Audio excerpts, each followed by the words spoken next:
Hey folks, welcome to Greg's Country Cabin Outdoors. I was watching a YouTube video. A guy made a alcohol stove out of a single aluminum can. He took the time to clean all of the paint off of the can with a Scotch-Brite. Did a very good job. In fact, I was real impressed. He took the time to make the jigs for the inner lining to funnel down rather than being wedged in there in a strange manner, and I commented on it, and so he told me I ought to make a video. So here I am, and I'm going to make a video.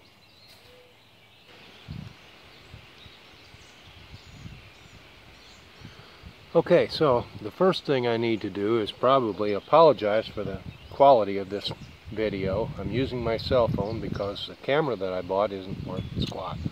So the first thing I need to do is I took the tab off so that it would sit flat on the tabletop here. Now I'm going to make a mark all the way around.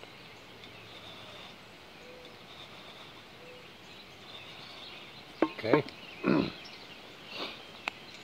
that's done. And I have a pair of scissors here that my wife gave me for Christmas, and I don't know if you can read it or not, but it says Coleman. Okay. You can purchase these at the local big box store. The thing I like about them is they have this little punch right here that you can stick right through the side of an aluminum can. And at that point, all I have to do is spin the can. And it comes apart exactly the way I want it to. At this point, I take my scissors and clean it up along the line.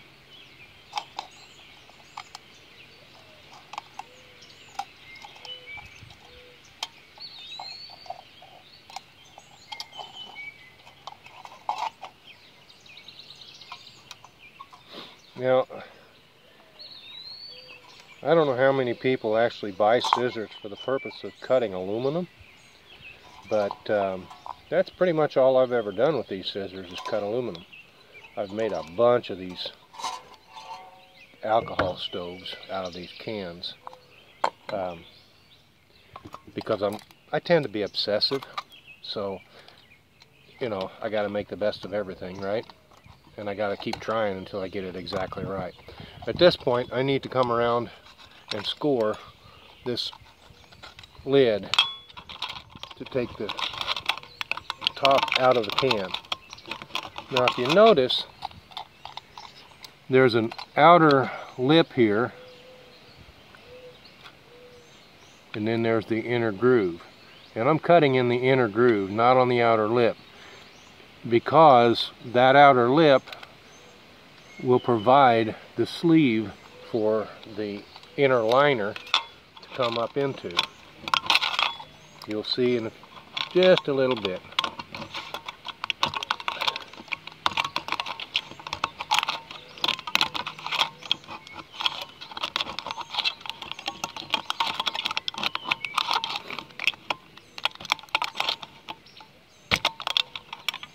Now I've punched through because I've scored all the way around it. Now I just take my knife and continue to cut along that inner line, trying not to get up onto the side if it's at all possible. And I think right about now is when I need to get out my P38. You Army people know what that is. It is a can opener, and this is what it looks like. Just a simple can opener for camping or for everyday use if you don't have access to electricity, and this is going to work just fine.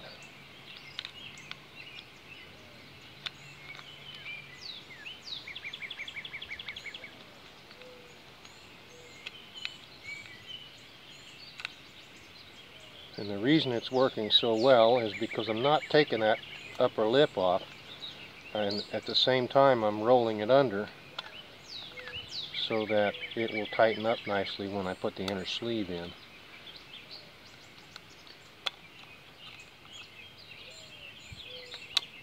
I'll save you the boring details. Okay, I have the lid out. This part is pretty much finished for now. At this point, I need to get out another can, because Tim used one can for the entire thing.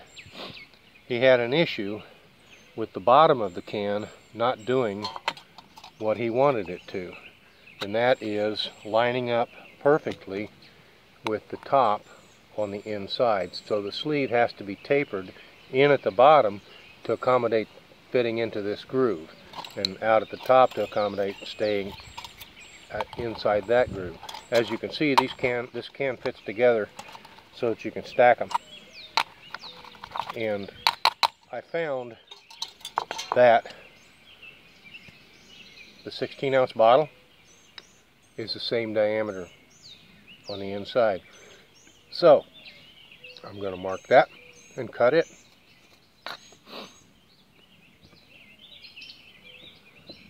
And I need a slightly bigger jig for this, simply because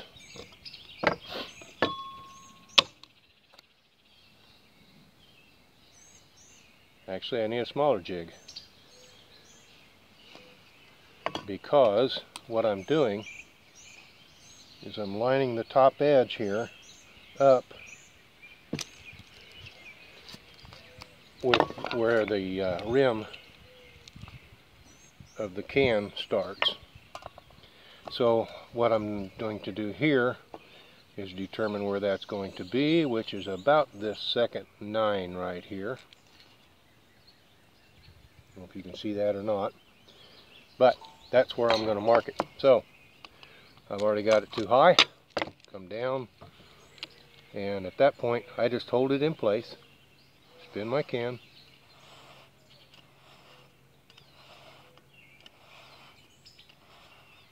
and it comes together nicely.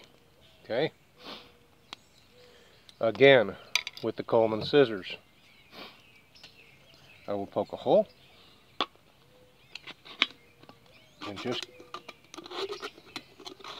rip that right apart. Very simple. The other thing you will notice, there was beer in that, is that this aluminum is slightly thicker than this aluminum. So it makes your can just a little bit more sturdy. So I'm going to cut along that line.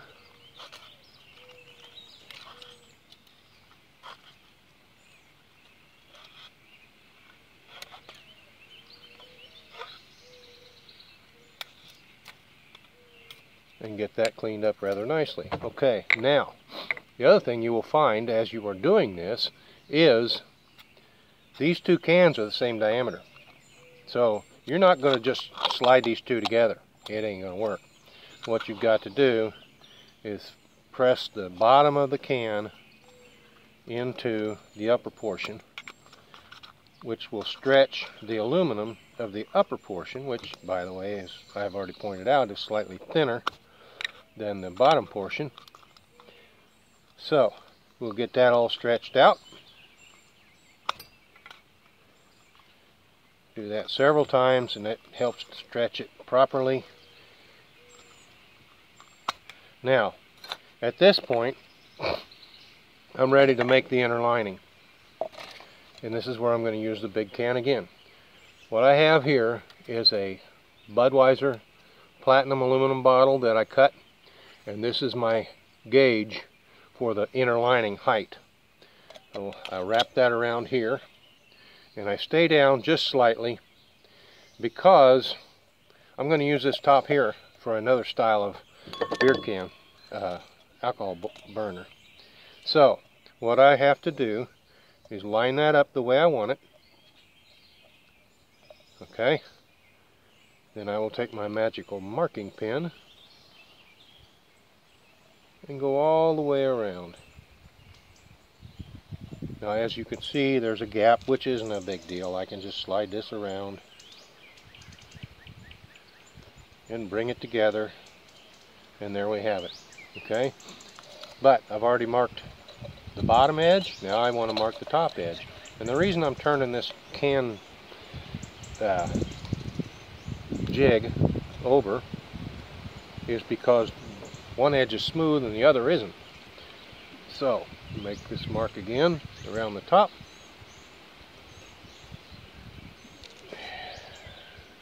Extra dots. Now, I can set that jig aside. Put it right there in the backer for my iPhone. Take my scissors, my handy dandy Coleman scissors, and you can cut this anywhere you want to. I prefer to have a nice straight line, so I'm going to go right up along the edge of the government warning there. Go as far as the second line, right there. Now I'm going to cut along the lower line and eliminate that piece of aluminum.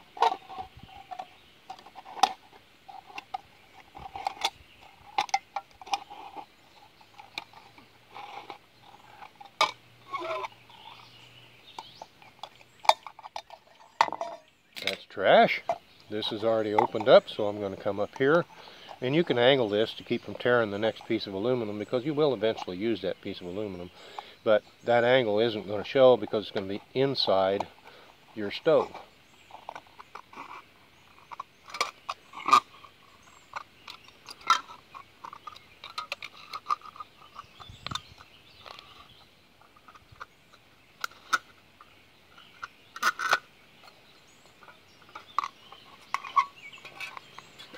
And we'll save that piece for another stove later on. Pick up the piece that I dropped, which is the inner liner. Okay, now we have to make this fit. How do we do that? Very simple.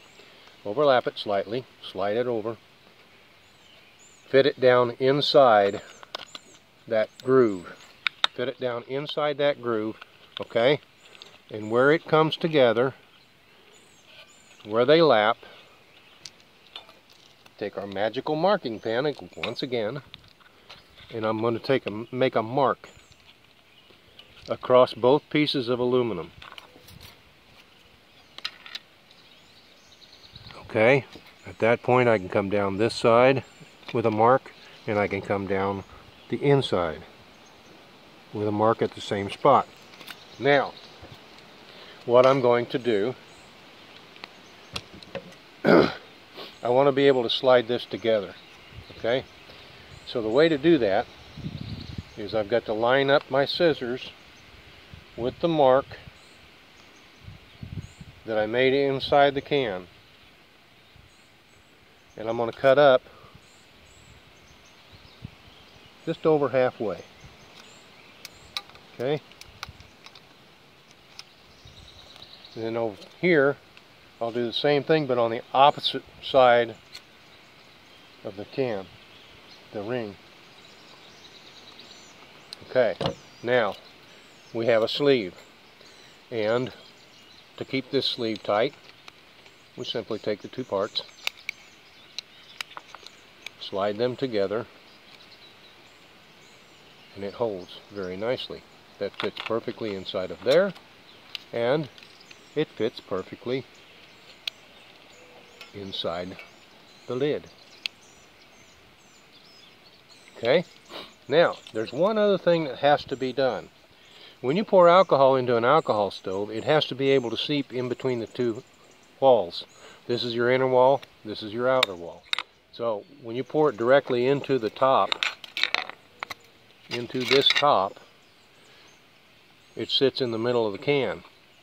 It has to be able to seep to the outer areas, and you'll see that later on in the firing video. So what I do, I'll take my scissors once again, and I'll just make a little snip,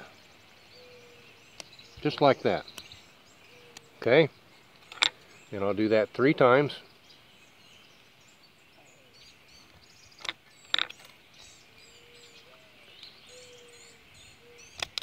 Okay, now this is just a little tab. It's going to be inside the stove. Nobody will see it.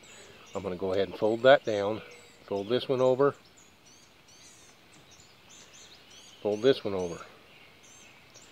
Now keep in mind that the alcohol that you're burning in this stove is actually vaporizing as it comes out. So you're not burning liquid. You don't have to have a huge amount of flow into there. Now I'm ready to put all this together. And here's the tricky part. getting this outer sleeve to fit over the inner sleeve. And the best way to do that, take a piece of this scrap aluminum, slide it up in between, and work it around very gently. And just like that, it's ready to slide together. Now, when you start sliding it together, you want to pay attention to that inner circle, because it has to slide together so that the inner ring fits in the upper portion properly.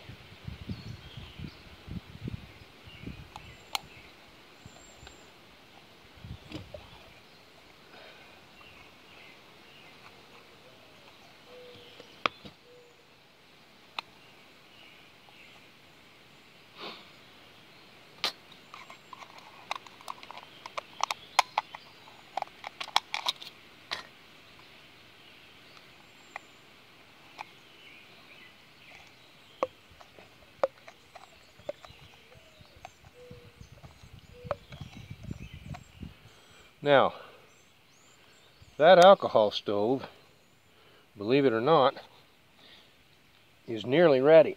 Got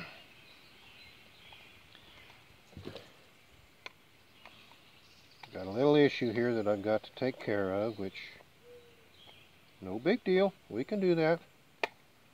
We have the technology and the know-how. I think part of the reason that I have the know-how is because there was a one point in my life when I was a sheet metal worker. So I was able to brush up on my sheet metal skills. Now, these two are fused, pushed together very well. The inner portion holds the alcohol. As you can see, we have a nice snug fit all the way around. Our 3 notches in the bottom will allow the alcohol to seep into the wall. Okay, now I'm going to take my knife and I'm just going to smooth that edge out inside there, because invariably someone grabs hold of one of these things and they're just going to accidentally grab it on the inside like this, and I don't want anybody getting cut, because that is a very sharp edge where that metal has torn because of the slice from the knife. At any rate,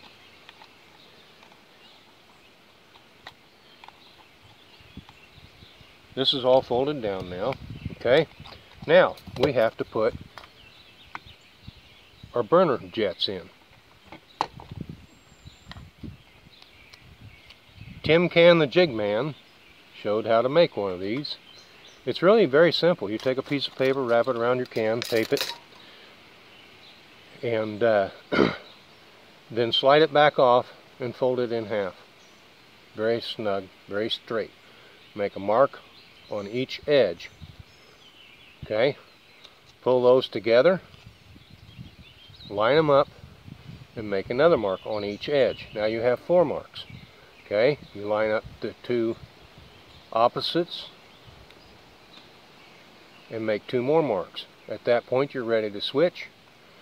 Line up your 2 marks again, and you continue until you've got as many holes as you want. I prefer to have 16 just because that's what I prefer to have.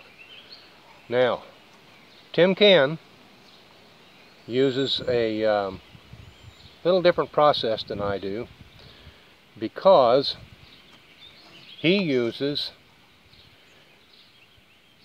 a 16th inch drill bit. Gotta have some refreshments. He also takes the time to buff all this off of here so you don't see any paint. Okay, I like to advertise. So you'll see when I get done that there's a little Miller High Life sign there. So now what I do is I hold this in place and I take my push pin just above the turn, the bend in the aluminum. I poke a hole and I tip the pin up like that, and that makes my jet shoot more up more upright. Okay, so I'm going to do all 16 of these, and I'll spare you this. Okay, I've got all 16 holes in there. This baby's ready to use. Now, I'm not slamming Mr. Tim Can, the Jig Man. I think he has an excellent product. I think he has an excellent video. And I think he has an excellent way of making it all happen. Mine's just different. Everybody has a different way of doing things. Mine's just a little bit more different than his. He took a lot of time to make the jigs, to show you how to make these.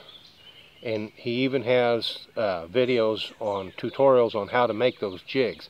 So check out Tim Can, the Jig Man on YouTube. This is Greg from Greg's Country Cabin Outdoors saying, have a great day. Thank you. And if you like this video, don't forget to hit the like and subscribe buttons.